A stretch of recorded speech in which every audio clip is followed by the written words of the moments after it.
Hello everyone, welcome to RT Education. Today I am going to discuss here 15 questions relevant to the plant science or we can say life science of various examinations like ICR NET, ASRB NET, MSc entrance exams in plant science as well as the CUET exam and GATE exams. So I will try to continue this series one by one.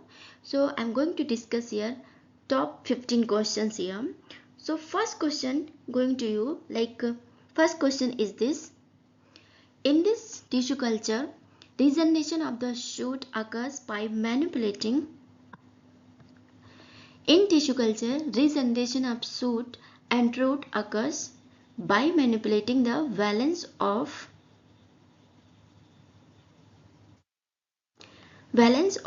first option is the auxin and AVA, second option is the auxin and cytokinin, third option is the cytokinin and AVA, fourth option is the AVA and ethylene.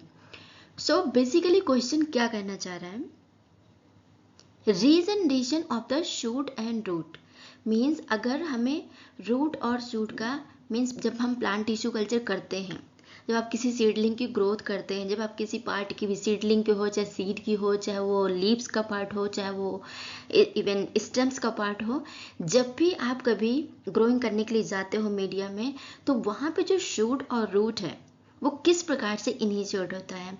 सो आपको पता होना चाहिए ये auxin और cytokinin के combination use करते हैं. वहाँ पे हम अगर ऑक्सिन का कंसंट्रेशन ज़्यादा होगा तो वहाँ पे सबसे पहले रूट का इनिशिएशन होता है, और अगर साइटोकाइनिन का कंसंट्रेशन ज़्यादा होगा तो वहाँ पे शूट का इनिशिएशन होता है.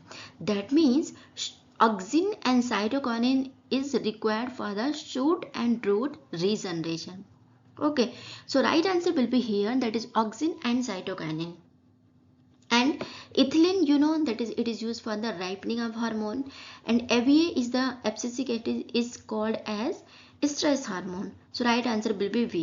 Okay, next question: some highly repetitive sequences differ in the density from the rest of the chromosomal DNA and form a separate minor band in the cesium chloride density gradient centrifugation and are called is. Means इसको क्या बोलते हैं? जब कभी भी हम caesium chloride density gradient centrifugation, जो एक तो हम सेंट्रीफ्यूगेशन करते हैं जो मॉलिक्यूलर के वेट पे हो, मॉलिक्यूलर वेट के बेसिस पे होता है, ठीक है, मॉलिक्यूलर वेट के बेसिस पे होता है, लेकिन ये भी एक क्या है, सेंट्रीफ्यूगेशन का आइडिया है, मीन्स ये भी एक टेक्निक है. तो जब हम सीजियम क्लोराइड के बेस पे करते हैं तो वहाँ पे जो बैंड्स आते हैं, माइनर बैंड जो दिखाई देते हैं, और वहाँ पे most of the cases repetitive sequences होते हैं, तो इस प्रकार के जो डीएनए होते हैं उस डीएनए को हम बोलते हैं सैटेलाइट डीएनए. क्या बोलते हैं उसको? सैटेलाइट डीएनए बोलते हैं. Then what is the smart gene? Smart gene, you know, it is related to the different types of like artificial intelligence in biotechnology. So we are can identify, and smart genes like means they are not they do not act in the body all the time, but sometimes they work when they needed. Sequence tag sites, these are the expression sites. And split genes, you know that split genes means where exons and introns both will be present, like in the eukaryote, that is called split genes. So right answer will be here satellite DNA. Okay, next question is the amino acid which plays an important role in the splicing of the protein.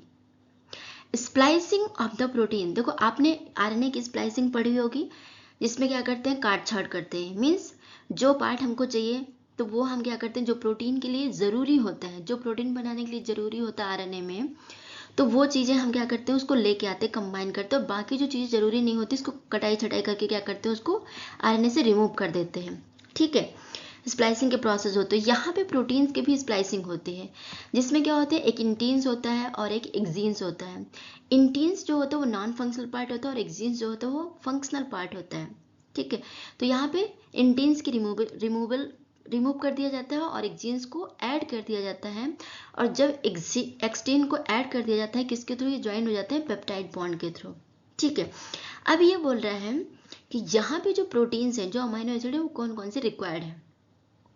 तो basically अगर मैं यहाँ पे सही answer बोलूँ तो sulphur containing amino acid जितने भी हैं वो सारे के सारे क्या लगते हैं, प्रोटीन की स्प्लाइसिंग में रिक्वायर्ड होती हैं। तो यहाँ जो भी ऑप्शन में होगा वो सल्फर कंटेनिंग अमाइनो एसिड्स आप मार्क कर सकते हो। जैसे यहाँ पे सिराइन दिया है, सिस्टीन दिया है, so right answer will be serine and cysteine. Glycine, proline, it is not right answer. Okay, अगर यहाँ पे थ्रियोनिन भी दिया होता, दैट इज थ्रियोनिन, तो वो भी एक राइट आंसर होता, because that is also contain the sulphur containing amino acids. Okay, next question is the in potato protein quality has been improved by transferring a gene from human called, options are high protein gene, smart gene, serum albumin gene, aconitase gene. So right answer will be here high protein gene. उस high protein gene का नाम तो नहीं है, but that is called high protein genes, means that get transferred into the potato. देखो smart gene फिर वही jeans, वो जीन होते हैं स्मार्ट जीन जो कभी कभी काम करते हैं जहाँ पे ज़रूरत होती है। सीरम एल्ब्यूमिन जीन आप सब जानते हो, that is called blood plasma protein, blood plasma gene, and aconitase gene, it is required in the citric acid cycle. So these all the options B, C, D are very different from the high protein gene. So right answer will be here high protein gene. Next question is the vectors which have been designed to replicate in the cells of the two different species are called. First of all you have to know what is the vector. Vectors जैसे हम कहीं जा रहे होते हैं, means आपका कोई आप ट्रैवलिंग पे जा रहे हो तो बसेस होती हैं, ट्रैक्स होते हैं, इसके अलावा ट्रेन्स है, फ्लाइट है, जिससे भी आप जा रहे हो तो वो आपको गंतव्य स्थान तक पहुंचा रहा है, मीन्स अराइवल स्थान तक आपको पहुंचा रहा है। तो यहाँ पे जो वेक्टर्स होते हैं वो व्हीकल्स की तरह काम करते हैं। अब व्हीकल्स हैं तो किसके लिए होते हैं, ये जीन के लिए होते हैं। वेक्टर्स को हम यूज़ करते हैं और ये जो वेक्टर्स होते हैं इनकी प्रॉपर्टी होती है ऑटोनोमस इंडिपेंडेंट रेप्लिकेशन, ये खुद से ही रेप्लिकेट करते हैं, ठीक है। ये डबल स्टैंडर्ड डीएनए की तरह होते हैं। Double standard DNA autonomous independent having replication quality. ये क्या करते हैं, हम इनमें क्या करते हैं, जीन को इंसर्ट कर देते हैं और ये जीन को हमारी जहाँ पे भी हम इनको बोलेंगे वहाँ तक पहुँचाते हैं। जैसे बैक्टीरिया में आप डालना चाहते हो जीन तो वहाँ पे पहुँचाएंगे, वेक्टर को हम वहीं पे डाल देते हैं। तो ये क्या है, एक व्हीकल है जो हमारी जीन को कैरी करता है, ठीक है। सो अब पूछ क्या रहा है क्वेश्चन में, the vectors which have been design to replicate in the cells of two different species. ऐसा वेक्टर जिसको दो होस्ट की ज़रूरत है, दो स्पीसीज की ज़रूरत है, उसको हम बोलते हैं ऑप्शंस में binary vector, second option that is subtle vector, third one is the binding vector, fourth one is the silencing vector. So right answer will be here subtle vector. आपको ये एकदम माइंड में मेकअप कर लेना है, means fit कर लेना है कि जब भी कभी भी वेक्टर, मान लो एक वेक्टर है जो बैक्टीरिया पे भी क्या कर सकता है, रेप्लिकेट कर सकता है, और वायरस पे भी रेप्लिकेट कर सकता है, या फिर ईस्ट पे रेप्लिकेट कर सकता है, तो उसको हम बोलते हैं shuttle vector. Means it require at least to host, that is called shuttle vector. Okay, and binary vector का मतलब है दो वेक्टर से मिलकर एक वेक्टर बना हुआ, that is different concept. And binding vector कुछ होता ही नहीं है। साइलेंसिंग वेक्टर वहाँ पे यूज होते हैं जब हमें कभी भी आरएनए इंटरफेरेंस करना होता है, मीन्स जब भी कभी हमें जीन का एक्सप्रेशन रोकना होता है तो वहाँ पे हम साइलेंसिंग वेक्टर का यूज भी करते हैं। Next question is the phytohormones used for the development of synthetic seed is. So what are the synthetic seed? Synthetic seeds, देखो फाइटो हार्मोन्स आपको पता होगा, that is plant hormones. Phyto word means plant. So plant hormone कौन कौन से हैं? Auxin, cytokinin, gibberellin, ethylene, strigolactone, so many are there, jasmonic acid, so many are there. So used for the development of synthetics. अब ये पूछा है कि synthetic seed के लिए कौन सा इंपॉर्टेंट है, तो पहले हमें सिंथेटिक सीड का प्रोसेस पता होना चाहिए। सिंथेटिक सीड क्या है? आर्टिफिशियल सीड्स होते हैं, जैसे आपका सोमैटिक एम्ब्रियो होता है, राइट। तो जब भी हम, अब ये सिंथेटिक सीड का जो प्रोसेस होता है पूरा का पूरा कहाँ पे होता है? इन विट्रो कंडीशन में होता है, मीन्स लैब कंडीशन में होता है। और जब लैब कंडीशन में होगा तो डिफरेंट टाइप के स्ट्रेसेस जो होंगे वो उसको क्या, क्योंकि आप पूरा का पूरा कंट्रोल इन्वायरमेंट दे रहे हो तो बहुत ज़्यादा स्ट्रेसेस होंगे। उस स्ट्रेस को कॉप अप करने के लिए हम किसका यूज़ करते हैं? यहाँ पे एब्सिसिक एसिड का यूज़ करते हैं। और चूंकि हमें यहाँ पे किसी भी रूट की इनिशिएशन नहीं चाहिए, सीड जर्मिनेशन नहीं चाहिए, तो यहाँ पे ऑक्सिन जिबरेलिन का यूज़ नहीं करते हैं हम। जब भी हमें इनकी इनिशिएशन चाहिए, मीन्स जब एक बार सोमैटिक एम्ब्रियो बन जाएगा, फिर आप उसमें से ट्राई कर सकते हो ऑक्सिन और साइटोकिनिन, जिससे कि रूट इनिशिएशन और शूट इनिशिएशन हो सके वहाँ पे, right. Cytochrome is the plant pigment like cytochrome, that is the different target. Next question is the vector consists of a pair of the plasmid, of which one plasmid contains a disarmed DNA sequences while the other contains virulence region is known. Options are binary vector, binding vector, shuttle vector, silencing vector. So basically here answer will be here binary vector. See, vector consists of a pair of plasmid, means इसमें कम से कम 2 plasmid, पहले ही बोल रही है pair of plasmid, जिसमें से क्या है कि एक प्लाज्मिड के पास कंटेन्स डिजार्म टीडीएनए सीक्वेंसेस, राइट। अब देखो डिजार्म टीडीएनए सीक्वेंसेस पता होना चाहिए क्या है। पहली बात तो जो टीडीएनए होता है किस में होता है, टीआई प्लाज्मिड में होता है। टीआई प्लाज्मिड किस में होता है, एग्रोबैक्टीरियम टीम्यूफेसियंस बैक्टीरिया में होता है, राइट। एग्रोबैक्टीरियम टीम्यूफेसियंस में टीआई प्लाज्मिड होता है। उस प्लाज्मिड में से जो ऑक्सिन और साइटोकिनिन जीन होते हैं, मीन्स जो ऑन्कोजीन्स होते हैं, ठीक है, उसको जब हम रिमूव कर देते हैं तो उस डीएनए को हम बोलते हैं डिजार्म्ड टी डीएनए सीक्वेंसेस। तो एक प्लाज्मिड में वो होगा और दूसरे प्लाज्मिड में वो होगा, that is virulence region. Virulence region का मतलब होता है पूरा का पूरा वायरुलेंस ऑपरॉन। अगर आपने एग्रोबैक्टीरियम टीम्यूफेसियंस ट्रांसफॉर्मेशन पढ़ा होगा तो ये कॉन्सेप्ट वहीं से है। एक प्लाज्मिड में आप डिजार्म टीडीएनए सीक्वेंसेस डालते हो और दूसरे प्लाज्मिड में आप क्या करते हो, वायरुलेंस ऑपरॉन डाल देते हो, जिसमें 11 जीन्स होते हैं। वायरुलेंस वी होता है, सी होता है, V2 11 होता है, मीन्स बहुत सारे होते हैं, B1 B2 B3 B4, और E होता है जिसमें से D1 D2 होता है, एंडोन्यूक्लियस, ऐसे करके काम करते हैं ये। और फाइनली हमारे जो टीडीएनए ट्रांसफर होता है प्लांट में, उसको ट्रांसफर करते हैं। जब ये दोनों प्लाज्मिड आपस में कंबाइन हो जाते हैं उसको हम बोलते हैं binary vector. So right answer will be here binary vector. और बाइंडिंग वेक्टर कुछ होता ही नहीं है। And shuttle vector already we know that is it requires the 2 host. Silencing vector we are using in the RNA interference techniques, like when we want to suppress any gene, then we can use the silencing vector. Okay, so next question is this: the scientist who has first tested the in vitro selection for the disease resistance of the wildfire disease of the tobacco. So this is the disease of tobacco. Wild fire disease क्या है, एक प्रकार से देखो, जब tobacco की जो पत्तियां होती है ना, वो डिस्ट्रक्टिव नेचर में हो जाती है, मतलब वो डिस्ट्रॉय होना शुरू हो जाती है, डैमेज होना शुरू हो जाती हैं, तो हम उसको बोलते हैं वाइल्ड फायर डिसीज़। और मतलब झुंझलापन आ जाता है, जस्ट लाइक अ फायर, कुछ जला जला सा वहाँ पे लगने लगता है, तो उसको हम बोलते हैं वाइल्ड फायर डिसीज़। और ये सबसे पहले किसने आइडेंटिफाई किया था? आंसर विल बी कार्लसन, कुआरा, Carlson, Wilson, Voltaire. Right answer will be here Carlson. Okay, next question is an emerging field concerned with the development and application of the computer hardware, software to the acquisition, storage, analysis and visualization of biological information is called as, देखो options are bioinformatics, V genetics, third one is the biometrics and fourth one is the biotechnology. So right answer will be here bioinformatics. अगर आपको पता हो तो जो bioinformatics की definition होती है उसको ही बोलते हैं marriage between the computer and biology, both means अगर दोनों साथ में है तो उसको बायोइन्फॉर्मेटिक्स बोलते हैं। और ये यही तो बोलना चाह रहे हैं, application of the computer hardware software to the storage, analysis, visualization of the biological information. I told you that is marriage between the computer and biology is called bioinformatics, and the right answer will be here bioinformatics. Okay, what is the genetics? Study of gene is called genetics. Biometrics, it is also a part of the genetics. Even in that we are going to study the different types of the data analysis, but we are not using here biological, means we can use different types of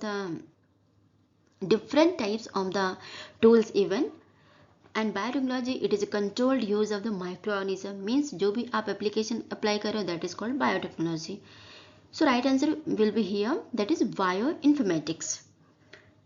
Next question is the chemical used to prevent the RNA's contamination during RNA isolation is, means जब भी आप RNA isolation करने के लिए जाते हैं, ठीक है, जब भी आप किसी सैंपल से RNA आइसोलेट करते हैं, चूंकि RNA की जो लाइफ होती है, देखो जब हम DNA आइसोलेट करते हैं तो हमें इतनी ज़्यादा टेंशन नहीं होती है, ठीक है, मीन्स बहुत ज़्यादा प्रिकॉशन की ज़रूरत नहीं होती है, बिकॉज DNA की लाइफ होती है, अच्छी खासी लाइफ स्पैन होता है, तो वो स्टेबल रह सकता है. लेकिन जब RNA की बात आती है तो इसकी जो लाइफ स्पैन होती है वो 4 to 5 मिनट्स होती है. मीन्स जैसे जैसे आप आइसोलेट करोगे उतने में डिग्रेड होना शुरू हो जाता है, तो इसके लिए बहुत सारे प्रिकॉशंस की ज़रूरत होती है. तो वहाँ पे जब भी आप आइसोलेट करने जाते हो तो जो इन्वायरमेंट में है, फ्लूइड में है, जहाँ जहाँ पे आपको लगता है कि RNA पाया जा सकता है, मीन्स पूरा का पूरा इन्वायरमेंट हम क्लीन करते हैं जहाँ पे हमको RNA आइसोलेशन करना है. और जो भी चीज़ें हम यूज़ करते हैं like glass wares, containers and whatever we are going to use, we have to treat it with the DEPC. DEPC treatment, that is called diethyl paracarbonate. Diethyl paracarbonate. और ये जो बाकी के ऑप्शन है वो सब लेटर्स को arrangement किया गया इधर उधर, but correct answer will be DEPC treated water we are using too. देखो ये जो RNAs है ये RNA को कट कर सकता है, राइट. तो इस RNAs को हम इनएक्टिवेट कर देंगे किससे, DEPC से. तो ये इसको कट नहीं कर पाएगा और यही तो हम चाह रहे हैं, जिससे कि हमारा RNA आइसोलेट हो जाए और हम जेल इलेक्ट्रोफोरेसिस करें और हम अपने सैंपल देख सकें, right. So right answer will be here DEPC, diethyl paracarbonate. Next question is the introduction of the gene or DNA fragment from one organism into the another organism in such a form so that it is maintained, replicated and expressed in the new host is known as. Options are DNA cloning, RNA cloning, DNA fingerprinting, RNA fingerprinting. So right answer will be here DNA cloning. देखो RNA cloning तो कुछ होती नहीं है, क्योंकि just मैंने अभी बताया RNA की लाइफ स्पैन बहुत कम होती है, मीन्स बहुत ज़्यादा अनस्टेबल होता है. और इसलिए हम जब भी RNA क्लोनिंग की बात नहीं करते, हम यहाँ पे cDNA क्लोनिंग की बात करते हैं. मीन्स अगर हमें एक्सप्रेस्ड सीक्वेंसेस चाहिए तो हम cDNA बनाते हैं DNA से. RNA से पहले तो DNA से RNA, फिर RNA से cDNA बनाते हैं, that is complementary DNA, that is cDNA cloning. तो यहाँ पे आंसर होता तो फिर भी सही होता, but DNA cloning is the right answer. Fingerprinting is the different thing, means it is used for the identification of the different types of the diseases like a southern blotting. So right answer will be here DNA cloning. Cell theory was postulated by, your options are Sachs, Jones, Haberland, Sladen and so on. So this is a very special question and very basic question. Right answer will be here Sladen and so on. Next question is a series of clones that contain overlapping pieces of DNA covering a specific region of the chromosome or even the entire chromosome is referred to as. Options are chromosome, V genome, C is the overlapping sequences and D is the contact. So right answer will be here contact. This is the part of chromosome walking in which we are going to, जब आपको genome में पूरा का पूरा genome के कुछ sequences नहीं मालूम है, ठीक है, और वहाँ पे आपको पूरा जीनोम अरेंज करना हो, मीन्स पूरा जीनोम पता करना हो कि कौन से सीक्वेंस कहाँ पे अरेंज होंगे, तो वहाँ पे हम एक प्रोसेस को यूज़ करते हैं, that procedure is called chromosome walking. और क्रोमोसोम वॉकिंग में जो पोर्शन ओवरलैपिंग करता है तो उस पोर्शन को बोलते हैं हम contig. Okay, so right answer will be here कॉन्टिंग.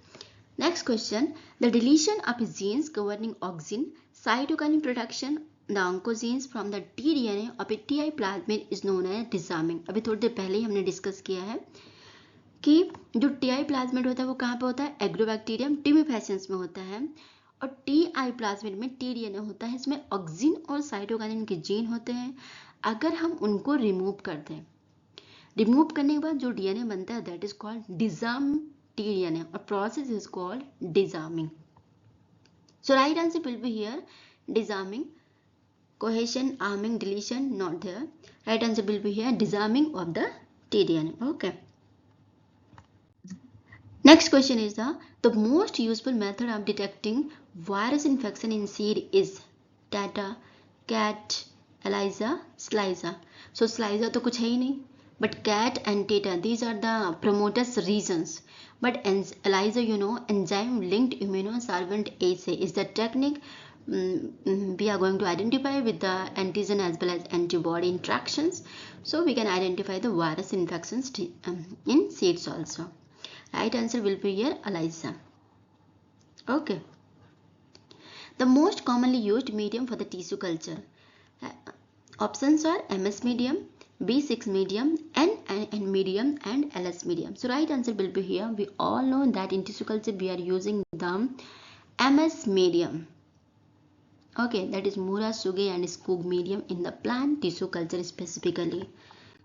So these all about the 15 question, and I will try to continue this series. Thank you so much guys. If anyone have any queries, please do in comment box. Thank you so much.